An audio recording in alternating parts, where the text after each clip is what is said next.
لو كنت فاكرة إنه عمل البروست في البيت صعب أو معقد فأنا هغير فكرتك عنه من خلال الفيديو ده بروست معمول في البيت وموفر جدا. براكي هتشوفي المكونات والطريقة.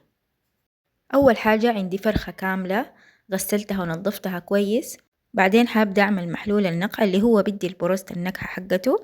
هغطي الدجاج بموية دافية، هأنزل عليها بملعقة كبيرة خل وملعقة كبيرة ليمون ونص ملعقة صغيرة ملح. هتأكد تماما انه الدجاج كله يتغطى بالموية دي.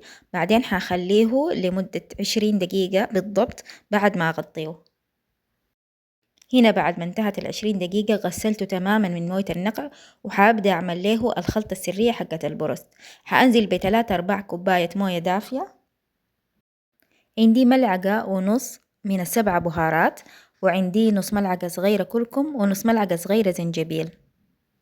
هقلب الفراخ كويس في الخليط ده وهخليها أقل شي ساعتين وممكن لحد 6 ساعات. هنا بعد 3 ساعات تقريبا بعد ما الدجاج يتشرب تماما بالخليط. أنا هنا عايزة الفراخ يتخلص من الموية الزايدة فحطيته في الشبك ده، ممكن تحطيه في أي حاجة بحيث إنه ينزل مويته. هنا هبدأ في الخليط الخارجي أو الكفر حق البروست. عندي كوبايتين كبيرة دقيق عليهم 3 ملاعق نشا ذرة. هقلب الفراخ في خليط الدقيق ما أقل من 8 مرات، وبعدين هنزله في موية باردة شديد، لو موية تلج ممكن برضو، وتاني هرجعه في الدقيق وتاني هقلبه فيه أقل شي 5 مرات عشان أنا عايزة الغلاف أو الكفر يكون سميك شوية.